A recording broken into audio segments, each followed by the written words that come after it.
하나님 말씀 잠언 24장 8절 다시 보시겠습니다. 악행하기를 꾀하는 자를 일컬어 사악한 자라 하느니라. 아멘. 오늘 본문 말씀에 악행하기를 꾀하는 자가 사악한 자다 이렇게 말씀합니다. 먼저 우리가 봐야 될 것은 사악한 자라는 말씀이죠. 이렇게 번역이 된 히브리어 본문이 바알 미즈모트라는 말입니다. 이게 사악한, 바알 미즈모트라는 말이 우리말 성경에 사악한 자 이렇게 번역이 되어 있어요. 바알이라는 말은 여기서 우상신 바알이 아니라 뭔가를 가지고 있는 사람, 주인, 소유자 이런 뜻입니다. 중요한 것은 미즈모트라는 말이에요. 이 미즈모트라는 말에는 세 가지 뜻이 있습니다. 뭐냐면 첫 번째는 목적이라는 뜻입니다. 목적. 두 번째는 결정권, 재량 이런 뜻이 있고요. 세 번째는 계획, 책략 이런 뜻이 있습니다. 이 미즈모트라는 말과 함께 이 사악한 자의 의미를 정리를 해보면 사악한 자는 어떤 사람인가? 뭔가 악한 목적이 있는 사람입니다. 이 사람들은 자기가 생각한 악한 일을요, 계획을 하고 책략을 꾸밉니다. 그리고 더 나아가서 이 사람들은 자기의 재량으로, 그러니까 자기가 주도적으로 생각하고 결정을 해서 악한 일을 결정하고 실행에 옮기는 사람들입니다. 그래서 이들이 사악한 자다 특별히 얘기를 하는 거예요. 악행하기를 꾀하는 이 사악한 자들은 어떤 특징을 갖고 있고 이 사람들의 결말은 어떻게 될까? 우리가 성경의 나훔서를 보면 사악한 자들의 특징과 결말이 어떤지 볼 수 있습니다. 나훔서 1장 2절을 같이 보시겠습니다. 자기를 거스르는 자에게 여호와는 보복하시며 자기를 대적하는 자에게 진노를 품으시며. 아멘. 어떤 사람이 하나님의 심판받는 사람들이겠습니까? 하나님을 대적하고 거스르는 사람들이죠. 니느웨는 하나님께서 요나 선지자를 보내셔서 큰 부흥과 회개가 일어났던 곳입니다. 그런데 왜 니느웨가 하나님을 거스르고 왜 니느웨가 하나님을 대적하게 되었을까? 그 이유는 근본적으로 그 안에 사악한 자가 있었기 때문에 그렇습니다. 악행을 꾀하는 자가 있었어요. 나훔서 1장 11절을 먼저 보시겠습니다. 여호와께 악을 꾀하는 한 사람이 너희 중에서 나와서 사악한 것을 권하는도다. 아멘. 나훔서 전체를 보면 이 사악한 사람이 누구냐? 이게 아수르 왕이라는 것을 우리가 볼 수 있습니다. 사람이 하나님을 거스르는 생각을 한다. 구체적인 계획을 세우고 사악한 일을 실행을 한다. 그러면 그것으로 끝나는 것이 아닙니다. 그런 생각을 가진 사람, 사악한 자는요, 주변 사람들을 악한 길로 다 줄줄이 끌어들입니다. 그럼 어떻게 되느냐?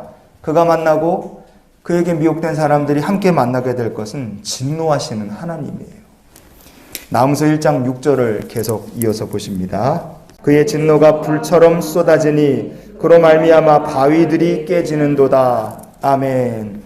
진노가 불처럼 쏟아진다. 이게 사악한 자의 머리 위에 떨어지고 사악한 자에게 미혹된 사람들에게 떨어질 하나님의 심판입니다. 하나님을 거스르면 망한다. 사악한 자가 되면 망한다. 여러분, 이 영적 원리는 나라에도 공동체에도 가정에도 개인에도 똑같이 적용된다는 것을 잊어서는 안 됩니다. 그러면 성도는 어떻게 해야 되는가? 나훔서 1장 7절을 우리가 계속 보시겠습니다. 여호와는 선하시며 환난 날에 산성이시라. 그는 자기에게 피하는 자들을 아시느니라. 아멘. 사악한 자는 하나님을 거스르고 하나님을 대적합니다. 그러나 지혜로운 자는요, 자기 삶에 하나님을 성문과 성벽으로 삼습니다. 하나님께 피해요. 하나님께서 그런 성도가 누구인지 또 하나님 잘 아십니다. 그래서 하나님께서 그를 돌보시는 거예요. 그리고 그가 피할 수밖에 없게 만들었던 사악한 자의 문제도 하나님이 처리를 해주신다 이겁니다. 어떻게 하나님이 처리를 해주시느냐? 하나님께 맡기는 거죠. 사무엘하 23장 6절과 7절을 보시겠습니다. 그러나 사악한 자는 다 내버려질 가시나무 같으니 이는 손으로 잡을 수 없음이로다. 그것들을 만지는 자는 철과 창자루를 가져야 하리니 그것들이 당장에 불살리리로다 하니라. 아멘. 다윗이 사악한 자들을 가리켜서 이 사람들은 내버려질 가시나무와 같다 이렇게 얘기를 했어요. 근데 내버려질 가시나무인데 사람이 맨손으로는 쉽게 이걸 붙잡을 수가 없습니다. 사악한 자들을 만지고 처리를 하려면 철과 창자루를 가져야 한다 이렇게 얘기해요.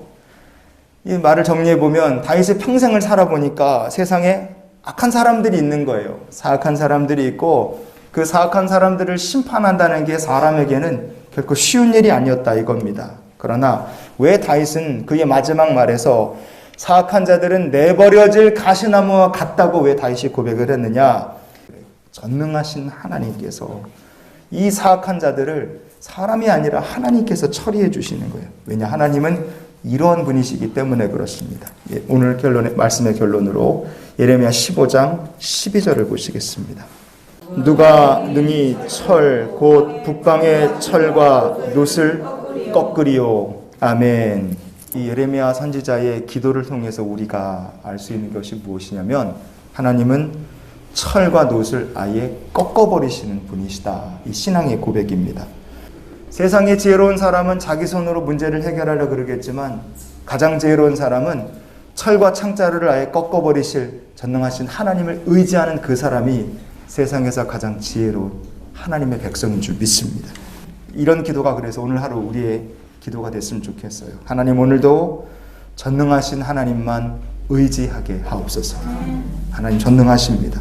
사악한 자를 꺾으실 것이고 사탄과 마귀의 권세도 하나님 꺾으실 줄 믿습니다. 그 하나님과 오늘도 동행하는 복된 날이 되시기를 주의 이름으로 축원을 드립니다.